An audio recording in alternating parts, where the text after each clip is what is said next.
चलो बाबू ध्यान दो। उत्पत्ति के आधार पर शब्द के 4 भेद। उत्पत्ति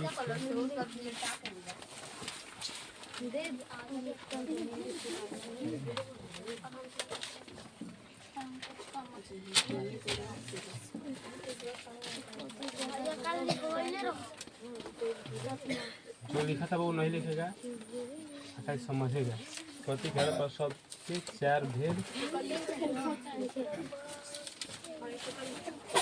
होता है। 1 नंबर में बाबू, 1 नंबर में क्या लिखवाए थे? तत्मस के तद्भव नहीं, हाँ तत्सम तत्सम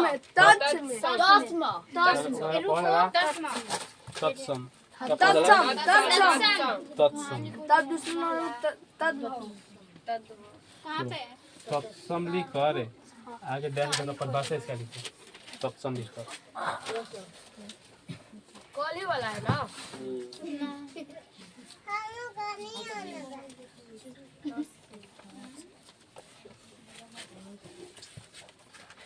हिंदी में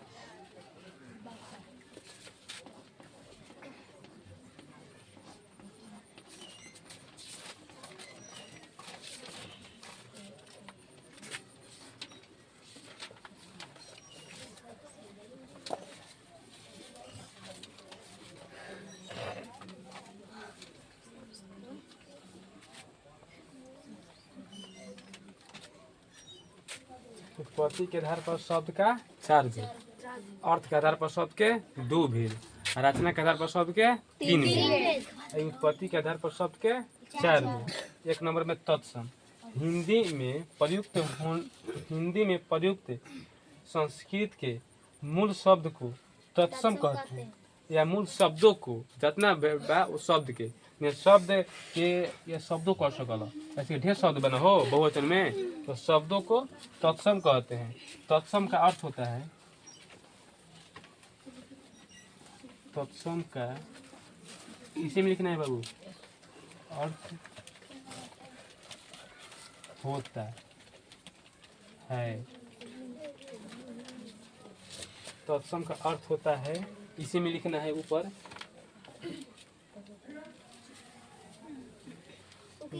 ज्यों करते हो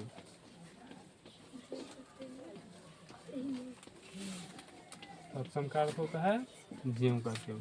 अब जैसे बता रहे हैं सबको समझ में आएगा तत्सम है क्या।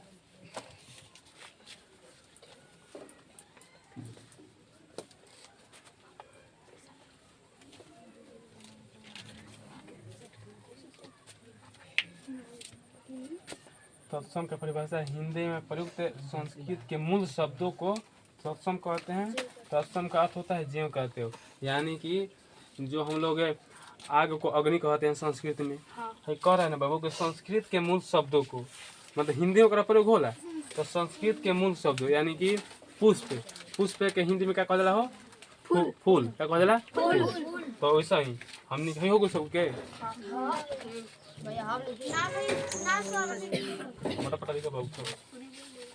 जैसे में पुष्प, अग्नि,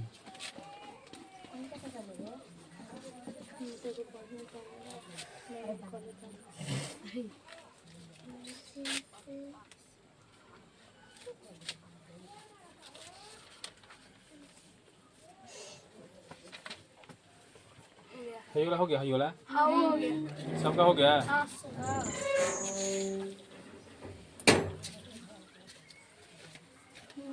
जैसे बाबू लिखो पुष्प, अग्नि लिखो आगे। हाँ ढेर बा, मतलब कि समझ लो बाबू कि जितना संस्कृत प्रयोग हो रहा है ना, जैसे में हिंदी में अग्नि पत्र का पत्र भी बोलते हैं, आम के आमरम कहते हैं, ऐसे ऐसे शब्द है ना, वो सब क्या है? तत्सम। क्या है बाबू? तत्सम। समझ में आ रहा ना? आगे सुनिए। हाँ, तद्भव, तद्भव किसे कहते हैं? हाँ, इत्यादि। 2 नंबर में अपना कॉपी देखो ना।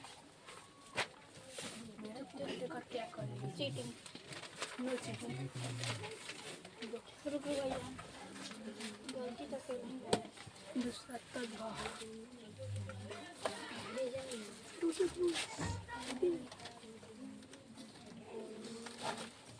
तद्भव लिखो, रख दो, इसके बाद आगे परिभाषा।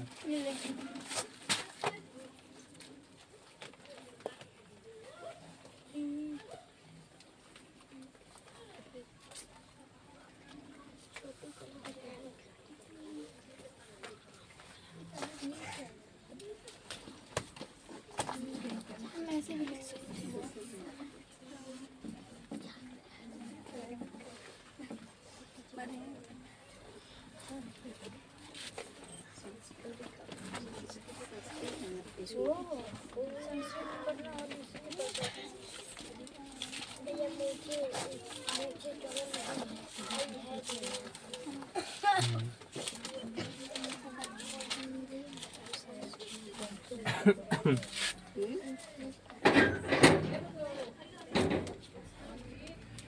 खोलता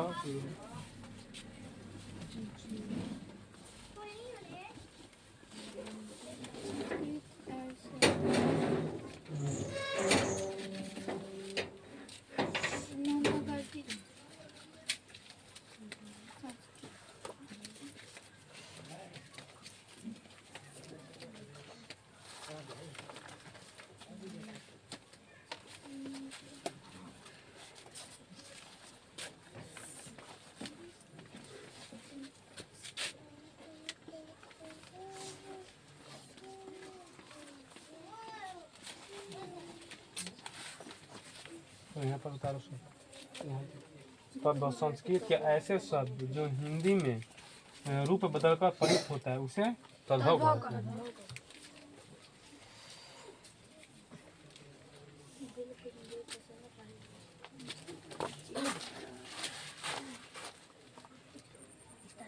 चलो बहुत ध्यान दो ना, इसी में पर जैसे लिख दिया कि जैसे में आग, आम का आम्रम होता है संस्कृत में, नहीं आग का अग्नि होता है ना संस्कृत में।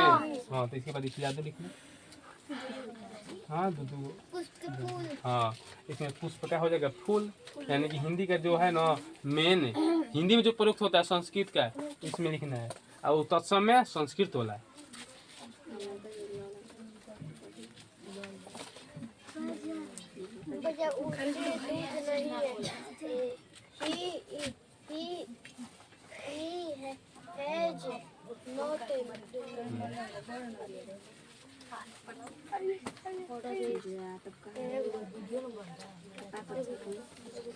ना बाबू वो ज्यादा ना तो बोल रही है। ए बोर्ड पर ध्यान दो सब। 3 नंबर में लिखो बाबू। 3 नंबर। हाँ, देश देश इसी में परिभाषा है। देश सब लिख लिया है? देश लिखा है स्टूडेंट में।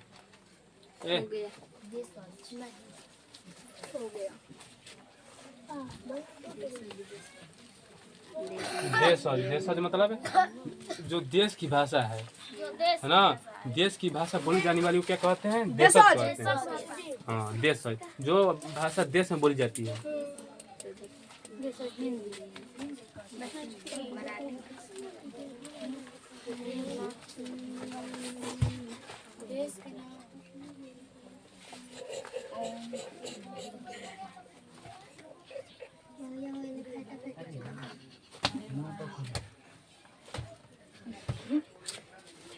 ध्यान दो बाबू, देश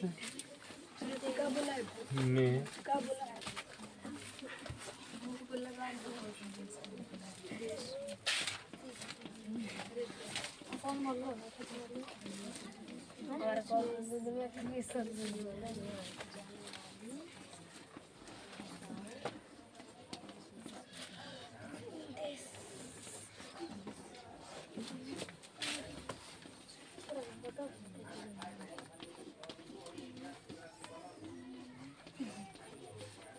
जैसे लुंगी, लोटा, बर्तन, ये सब होता है, देश में बोला जाता है ना।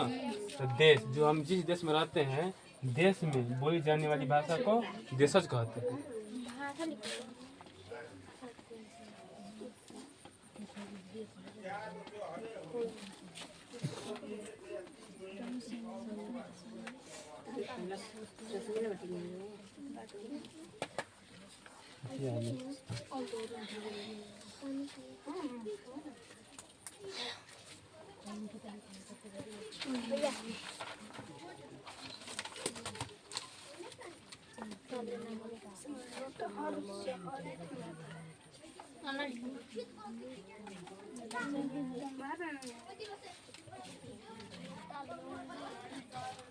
हो गया सबका?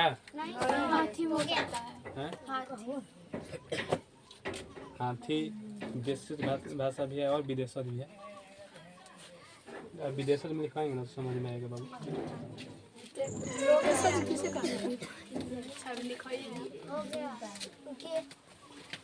दीवा के बाद क्या है? इत्यादि, इत्यादि। आदि लिख दे।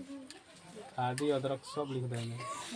आदि और हाँ, देश के भाषा। हो गया सबका? आदि इत्यादि में क्या अंतर है? हैं? आदि इत्यादि में आदि इत्यादि में अंत हो गया। अंत हो गया। इसका अंत नहीं हो सकता है। कितने बाबू सबका हो गया ना? अंतर के कबूल देखो मजेदिया चार और विदेश हो।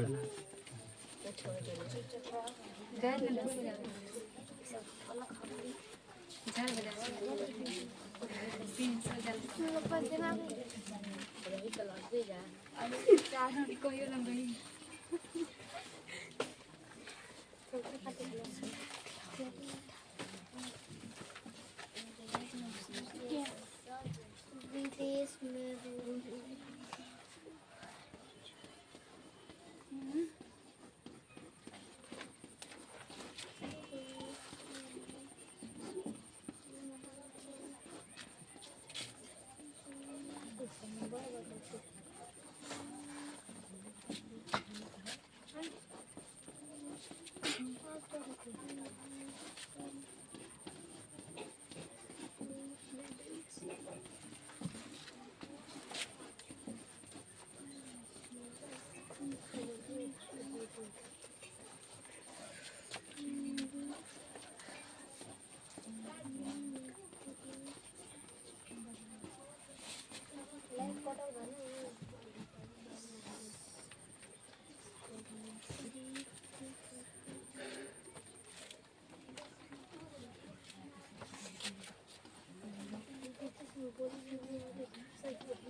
विदेश, विदेश में बोली जाने वाली भाषा जो हिंदी में प्रयुक्त होता है उसे विदेशज कहते हैं। विदेश में तो लुंगी या लोटा छिपा नहीं बोला जाता है बाबू। हाँ, तो ये क्या बोला जाता है विदेश में? कार, पेंसिल, मोटर, जो भारतीय भाषा है लेकिन विदेश में ज़्यादा प्रयुक्त होता है, विदेशज कहते हैं।